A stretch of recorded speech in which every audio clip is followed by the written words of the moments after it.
Well, this is a different opportunity to do this, but I think it's a beautiful thing. We're going to share about living sacrifices. And anytime you think about that, there's something powerful and different about it, and something that calls us to reflection. That's what I want you to do today. I beseech you, therefore, brethren, by the mercies of God, that you present your bodies a living sacrifice, holy, acceptable to God, which is your reasonable service. Living sacrifices. What's that mean exactly? Well, to understand that, we have to look back at the old ways and the old days. They used to have to bring animals to the temple and have the priest kill it in the prescribed manner, pull out the parts that God wanted, unless it was a burnt offering, in which case everything went up in smoke, and offer the proper prayers. Now, before the temple, that was either done in the tabernacle, or you built your own altar and dispatched the animal yourself. Boy, that sounds pretty messy. Matter of fact, that'd be pretty messy work, to say the least. I'm glad that doesn't need to happen anymore. True enough. But the killing of the beast wasn't the only thing that the priests had to do. They had to keep the altar fire at the temple going all the time. All day, all night, all year round. They had shifts. Just to take care of the fire, to take care of the to do the sacrifices. They worked in shifts to keep that thing going. They had a commandment. It was in Leviticus. They were commanded by God to do that all the time. That fire, it was clear that fire could not go out. And it wasn't just because you never knew when somebody was going to come and offer a sacrifice. There's a far more important reason why they had to keep that fire going. Well, that's right. The fire on the altar represented the presence of God.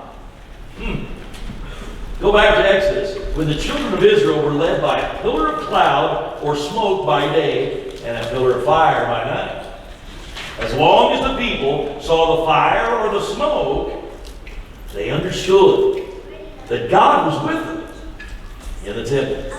If the fire ever went out, it would demoralize the people because they would believe God had left them. Well, just think about the other example, like how badly the people's morale was crushed when they brought the Ark of the Covenant into battle against the Philistines. When the Ark of the Covenant showed up into a battle, they thought God was going to fight with them and for them.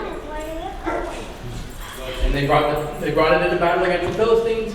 The Philistines routed the armies of Israel, captured the Ark, and took it back to Philistia with them.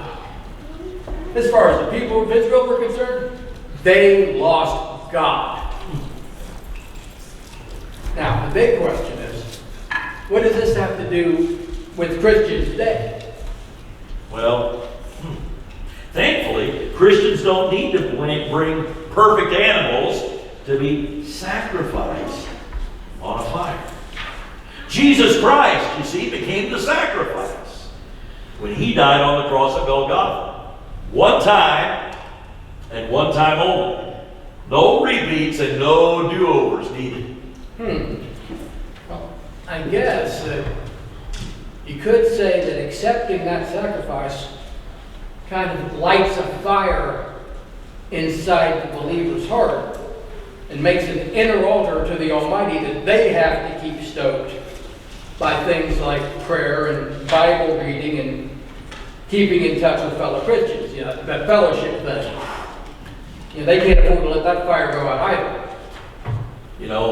One of the things that I noticed about sacrifices that I want to try to connect today is that Scripture also provided for a kind of a sliding scale, believe it or not, for some sacrifices, depending on the economic level of the person that offered it. True. If you couldn't afford a bull or a lamb, you brought birds, of all things. If you were too poor even for birds, you brought grain. And of course, some of the people who were rich enough to bring the larger livestock, unfortunately, they looked down on the ones that couldn't do it. And sometimes, I really hate to say it, but sometimes some Christians look down on those folks who don't have the big fancy gifts that show up more often up front in the church service. And they can sometimes devalue the other gifts that others of the brethren bring to the table. Faith family, God doesn't do that. And neither should we. You know, when you think about it, all the offerings, everything you bring to God, has equal value to God. Now, if the heart offering it is sincere, when it makes that offering. So true.